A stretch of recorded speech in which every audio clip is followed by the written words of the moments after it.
பேர் ரேயா. நான் பிஏ பரதநாட்டியம் முடிச்சிருக்கேன், எம்ஏ பரதநாட்டியம் முடிச்சிருக்கேன், இப்போ பிஹெச்டி ரிசர்ச் பண்ணிட்டு இருக்கேன். நான் வந்து இப்போ கிளாஸ் வந்து இப்போ ரீசெண்டாக தான் ஸ்டார்ட் பண்ணோடனே எனக்கு இந்த வாய்ப்பு கொடுத்ததுக்கு ரொம்ப நன்றி. விநாயகர் அருளால் பசங்களும் எல்லாரும் பசங்களை வந்து ஆசீர்வாதம் பண்ணி அவங்களுக்கும் இறைவன் அருள் பெறறதுக்காக அவங்கள கூட்டிகிட்டு வந்திருக்கேன். எல்லாரும் இப்போ 2 வாரம் தான் ஆச்சு ப்ராக்டிஸ் பண்ணி. 2 வாரத்தில் நல்லா ப்ராக்டிஸ் பண்ணியிருக்காங்க, நல்லா ஆடுவாங்க பசங்க. நான் திருவொற்றியூரில் டோல்கேட் மெட்ரோ கிட்ட ஸ்ரீ சக்ரா நாட்டியாலயா அப்படின்ற ஒரு நடனப்பள்ளி நடத்திட்டு இருக்கேன். எல்லா பசங்களும் கலையை வந்து கற்றுக்கணும். யாரும் கலையை வந்து இப்போ ஸ்கூல் படிக்கிறாங்க அதனால படிப்பு கெட்டு போயிடும் அப்படின்னு சொல்லிட்டு கலையெல்லாம் நிறுத்தக்கூடாது. அதை வந்து அவங்க தனியாக அவங்க கைத்தேர்ச்சி பரதநாட்டியமோ இல்லை மியூசிக்கோ இல்லை எதோ எந்த இன்ஸ்ட்ருமெண்ட்டு ஃபிசிக்கலாக ஒரு ஆக்டிவிட்டி இருக்கணும் அவங்களுக்கு. இப்போ ஸ்ட்ரெஸ்ஸு படிக்கிறதுல எல்லாருக்குமே மென்டல் ஸ்ட்ரெஸ் இருக்கும், ஸ்ட்ரெஸ்ஸுன்னு இருப்பாங்க. அவங்க கொஞ்சம் என்ஜாய்மெண்ட்டாக இருக்கிறதுக்காக கலை ஏதாச்சும் மியூசிக் அவங்க இன்ட்ரெஸ்டாக இருக்கிற ஃபீல்டில், ஸ்போர்ட்ஸில் இன்ட்ரெஸ்டாக அவங்கள அந்த ஃபீல்டில் அந்த மாதிரி எல்லாமே பசங்களை வந்து கொஞ்சம் ஊக்கப்படுத்தி எல்லாரையும் மோட்டிவேட் பண்ணி டான்ஸ் இல்லை எல்லாத்துலேயும் கலந்துக்க வச்சு நிறைய பேர் எடுக்க வைக்கலாம். நன்றி. இப்போ வந்து முதல்ல ஆட போகிறது வந்து கணபதி கௌதமம். என் கூட நாகலட்சுமின்றவங்களும் இந்த ப்ரோக்ராம் பண்ணுறதுக்காக வந்திருக்காங்க.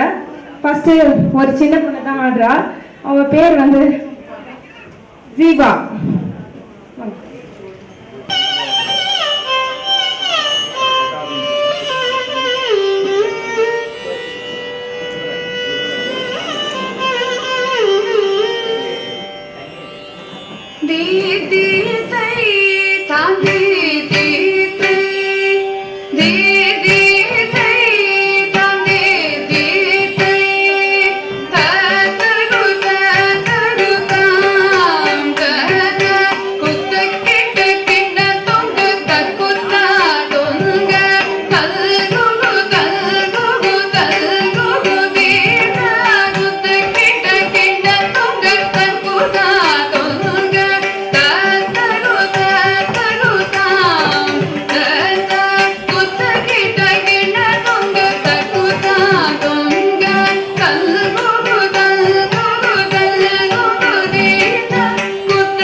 பாப்பா உங்க பேரு என்ன?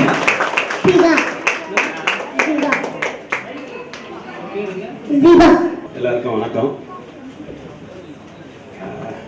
நான் நிறைய ப்ரோக்ராம் போனதில்லை, இருந்தாலும் அண்ணனுடைய அழைப்பை எதிர்த்து நான் வந்திருக்கேன். ரொம்ப சந்தோஷமாக ஏற்றுட்டு வந்திருக்கேன். நான் என்ன பேசுறதுன்னே தெரியல. நம்ம இந்துக்களுக்கு முதல் கடவுள் விநாயகர். இந்த விநாயகரை பற்றி சொல்லணும்னா நிறைய விஷயங்கள் இருக்கு. இந்த விநாயகருடைய அகவலை பற்றி உங்களுக்கு எல்லாருக்கும் தெரியும்னு நினைக்கிறேன். அது பெரிய கதை. அந்த ஔவையார் எழுதின அந்த அகவல் இருக்கு இல்லைங்களா, அந்த அகவல் எழுதும் போது அவர் சிவபெருமானை போய் பார்க்கணும் அப்படின்னும் போது விநாயகர் சொன்னாரா, நீ கவலைப்படாதமா, நீ எழுது, உன்னை எப்படி கொண்டு போய் அங்கே சேர்க்கணுமோ அதை நான் சேர்க்கிறேன்னு சொன்னாரா. ஆனால் அந்த அகவலுக்கு அவ்வளோ ஒரு பவர் இருக்கு. அதனால எல்லாருமே அந்த அகவல் ஒரு பாடலை கத்துக்குங்க, ரொம்ப முக்கியம். யார் சொன்னாங்களோ தெரியல, ஆனா நான் கத்துக்கிட்டேன் அந்த பாட்டை. தயவு செஞ்சு இந்த பாட்டை நீங்களும் கத்துக்குங்க. சரி, இந்த வாய்ப்புக்கு நன்றி. அப்புறம் ரகுவரனை பத்தி சொல்லணும்னு சொன்னா, உண்மையிலேயே ரொம்ப நல்ல மனிதர், சிறந்த எனக்கு நண்பர், எல்லா விஷயங்களுக்கும் சிறப்பா இறங்கி செய்வாரு. அதுக்கு அவருக்கு நான் ஒரு நன்றி சொல்லிக்கிறேன். நன்றி. மருத்துவர் நடிகரான டாக்டர் ராஜ்குமார் அவர்கள் வந்து ஒரு சின்ன விஷயத்த நான் வந்து இங்கே ஷேர் பண்ண விரும்புகிறேன். அது முக்கியமான விஷயம். அவர் மருத்துவராக தான் எனக்கு தெரியும். ஃபர்ஸ்ட் ராயபுரி டைம்ஸில் விளம்பரம் மூலியமாக தான் அவர் நட்பானார். ஒரு நண்பருடைய பையனுக்கு வந்து வயிற்றில் வந்து அந்த கல் இருந்தது. அவங்க நிறைய எங்கேயே ட்ரீட்மெண்ட் போகணும்னு சொல்லிட்டு திண்டிவனம் போனோம். 3 நாள் 4 நாள் ஆகணும்லாம் நிறைய பிளான் பண்ணியிருந்தாங்க. 1 வாரமாக ரூம் போட்டு பிளான் பண்ணியிருந்தாங்க. சரி, என்கிட்ட கேட்டாங்க இந்த மாதிரி விஷயம் என்ன பண்ணலன்னாங்க. நான் சொன்னேன், நம்ம நண்பர் டாக்டர் ராஜ்குமார் இருக்காரு, இதில் ஒரு ஸ்பெஷலிஸ்ட் என்ன. அப்புறம் அவர்கிட்ட வந்து சொன்னோடனே அந்த ஸ்கேன் ரிப்போர்ட் அனுப்புன்னு சொன்னார். அனுப்பிச்சோடனே சொன்னார், ஒன்றும் பிரச்சனை சார், 8 சென்டிமீட்டர் உடச்சிடலான்ட்டார். ஒன்றும் புரியல, நான் பில்டிங் ஓடுக்கிற மாதிரி உடச்சிடலாம். ரொம்ப ஆச்சரியமாகி போச்சு. ஏன்னா அவ்வளோ ஒரு விஷயமா யோசிக்கிறாங்க. பையன் ஃபர்ஸ்ட் இயர் காலேஜ் படிக்கிறான். ஸோ அந்த பையன் அந்த பிரச்சனை போது எவ்வளோ யோசிப்பாங்க ஒரு வீட்டில். அப்படியே சொல்லி மறுநாள் அந்த கிளினிக் போனாங்க. அவர் மருந்து கொடுத்தாரு. மறுநாள் பையனுக்கு என்ன ஆகிப்போச்சுன்னா, பெயின் முதல்ல வயிறு பெயின் சரியா போய் 3 நாளில் கியூர் ஆயிடுச்சு. என்ன யோசனை பண்ணி பாருங்க, ஒரு 3 நாள்ல மாத்திரை மூலியமாக அந்த கல்லை வந்து அகர்த்தி இருக்காருன்னா, அப்ப அவருக்கு எவ்வளவு ஒரு திறமையான ஒரு, அதை நம்ம வந்து உண்மையிலே வந்து பாராட்ட விஷயம். அதே போல பாத்தீங்கன்னா, சாதாரண ஒரு ராயபுரி டைம்ஸ் இன்டர்வியூ கேட்டவர், சார் மைக்கெல்லாம் பேச முடியாது. இன்னைக்கு என்னன்னு பாத்தீங்கன்னா, திரைப்படத்துல மிகப்பெரிய டைரக்டர் ரோல் பண்ணி இருக்காரு. தண்டனக்கா சீரியல் 75 கெட்டப் போட்டிருக்காரு. ஒரு கெட்டப் 2 கெட்டப் இல்லைங்க, 75 கெட்டப். இப்ப வந்து அந்த குட்டி கோடம்பாக்கம் படத்துல 11 கெட்டப் போடுறாரு. கமலஹாசன் 10 போட்டார்ல, அதான் 11 கெட்டப். யாருன்னா பாரதிராஜா, பாலச்சந்தர், பாலு மகேந்திரா, அந்த மாதிரி கெட்டப்ல, அந்த கெட்டப்ல தான் இது வந்து பாக்யராஜ் கெட்டப் போட்டிருக்காரு. ஏன்னா வந்து மருத்துவத்திலும் சரி, அதே போல பாத்தீங்கன்னா சமூக சேவைகளையும் அவர் வந்து பாத்தீங்கன்னா டெய்லி ஒரு நிகழ்ச்சியில வந்து சமூக சேவை செஞ்சுருப்பாரு. கொஞ்சம் மழை பெஞ்சா போதும், உடனே என்ன பண்ணுவாருன்னா கேம்ப் ஆரம்பிச்சுடுவாரு. அங்க இருக்க ஏழை எளிய மக்களுக்கு வந்து ட்ரீட்மெண்ட் இலவசமா கொடுப்பாரு. அந்த மாதிரி ஒரு நல்ல மனிதர் வந்து நம்ம நிகழ்ச்சி வந்திருக்காரு போது அவருக்கு மிகப்பெரிய வரவேற்புக்காக வந்து ஒரு கரகோஷம் கொடுத்தா நல்லா இருக்கும் நினைக்கிறேன். அவர் ஒரு சில வார்த்தைகள் பேசுமாறு பணிவுடன் கேட்டுக்கொள்கிறோம். உங்கள் அனைவருக்கும் மாலை வணக்கத்தை தெரிவிச்சுக்கிறேன். சின்ன வயசுல வந்து நடிக்கணும்னு சொல்லிட்டு ட்ரை பண்ணிருந்தேன் 25 வயசுல. ஆனா அப்போ முடியல. ஆனா அதுக்கப்புறம் பார்த்தேன், நான் 40 வயசு 50 வயசுல இவர் மூலியமா ரகு சார் வந்து ஃபர்ஸ்ட் அழுகு போனாரு. ஃபர்ஸ்ட் படம் பூஜைக்கு தான் போனோம். அப்போ ஆனந்த் பாபு அவங்க சொன்னீங்க நல்ல ஷூட்டிங் நடந்துச்சு. ஸோ அப்போதான் அந்த பூஜை எல்லாம் போட்டாங்க. அப்போதான் அறிவு பண்ணாரு. ஃபர்ஸ்ட் ஒரு கிளாஸ்ல வந்து ஒரு சில வார்த்தை பேசுறதுக்கு தடுமாறும். பட் இப்போ கேமரா இதனால இன்னைக்கு வந்து 75 எபிசோட் தண்டனக்கான்னு சொல்லிட்டு யூடியூப்ல பார்த்தீங்கன்னா தெரியும், டாக்டர் ஜி ராஜ்குமார் படம் வந்துடும். 75 எபிசோட் பண்ணியிருக்கோம், வெற்றிகரமாக பண்ணியிருக்கோம். இதனால தான் வந்து சின்ன திரையை வந்து மெம்பராக இருக்கேன். திரைப்படங்கள வாரத்திலேயே உறுப்பினராக இருக்கேன். அதுமாதிரி மருத்துவத்துறையில் வந்து 3 உலக சாதனை பண்ணியிருக்கேன். சொன்னா பாருங்க, 50,000 பேருக்கு வந்து கிட்னி ஸ்டோன் ரிமூவ் பண்ணியிருக்கோம் வித்தவுட் சர்ஜரியில். அது 20 mm வந்து 2 சென்டிமீட்டர் அது ஒரு மருந்து கொடுத்து முழுசாக ஒரு யூனிட்ல வந்துச்சு. அதான் உலக சாதனை ஆகி மாண்புமிகு முன்னாள் அமைச்சர் வந்து விஜயபாஸ்கர் கையால் அவார்டு வாங்கியிருக்கோம். ரொம்ப சந்தோஷமா இருக்கு. ஏன்னா தொடர்ந்து ஒரு 3 வருஷமா இங்க வந்துட்டு இருக்கேன். இப்போ வந்து 48ஆம் ஆண்டு ஸ்ரீ சித்தி விநாயகர் வந்துருக்கு. இங்க வந்தாலே எனக்கு ஒரு பெரிய மாற்றம் தான். நீ வந்துட்டு போன வருஷத்துல இந்த வருஷம் பார்த்தீங்கன்னா ஒரு 10 படம் புக் ஆயிடுது. குட்டி குழம்பு படத்தில் பண்ணிட்டு இருக்கேன். அப்புறம் விடிஞ்சா கல்யாணம் படத்தில் ஹீரோயின் மாமாவா பண்ணிட்டு இருக்கேன். அதுக்கு வந்து இப்போ வந்திருக்காரு ஏசி சீனிவாசன் வந்திருக்காரு, சமூக ஆர்வலர், திரைப்பட தயாரிப்பாளர். அவங்க கூட சேர்ந்து தமிழுக்கு கரெக்டா ஏன்னா புது பேர ஒரு படம் முடிச்சு தேட்டர் ரிலீஸ் ஆயிடுச்சு. அதில் வந்து மண்ணல்ல மருத்துவரா கேரக்டர் பண்ணேன். ரொம்ப நல்லா ரீச் ஆயிடுச்சு. இப்போ வந்து தமிழுக்கு கரெக்டா படம் ஃபுல்லாக பார்த்தீங்கன்னா கல்லூரி படத்தில் வந்து நான் ப்ரொஃபஸராக வரேன். அதில் ரொம்ப அருமையாக கொண்டு போயிருக்காங்க. அதுக்கு தேங்க்ஸ் சொல்லிடுறேன் இந்த நேரத்தில் ஏசி சீனிவாசனுக்கு. அவங்களுக்கு வந்து மறக்கவே முடியாது இந்த வாய்ப்பை கொடுத்ததுக்கு. அது மீண்டும் நன்றி கடன்பட்டீங்க. இந்த வாய்ப்பு நீங்கள் அரிபாபு மற்றும் கிருஷ்ணமூர்த்தி இந்த டீம் ரொம்ப அனைவருக்கும் என்னுடைய வாழ்த்துக்களை தெரிவிச்சுக்கிறேன். Thanks sir. Thank you thank you sir.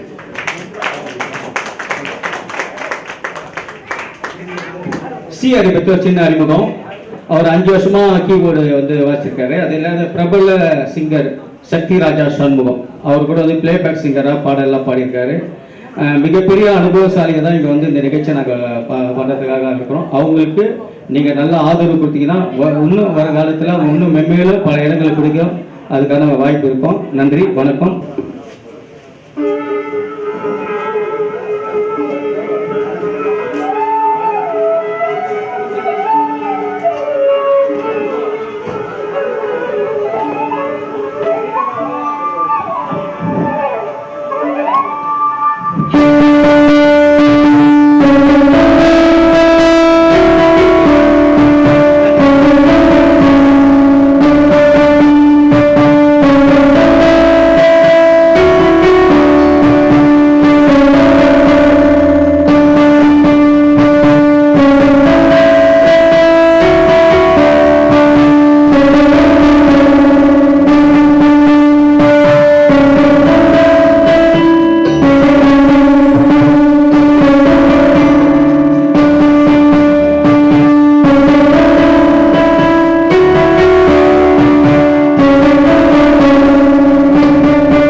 என் பேரு நித்யா, வயசு 27. நான் ஒரு விநாயகரை மட்டும் ஒரு பாட்டு பாட போறேன்.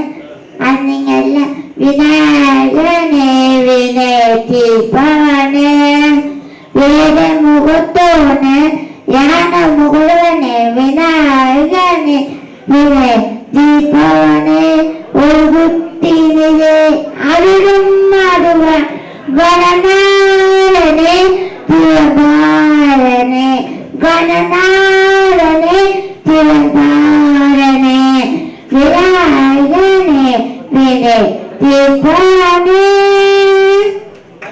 Thank you, super. அதே போல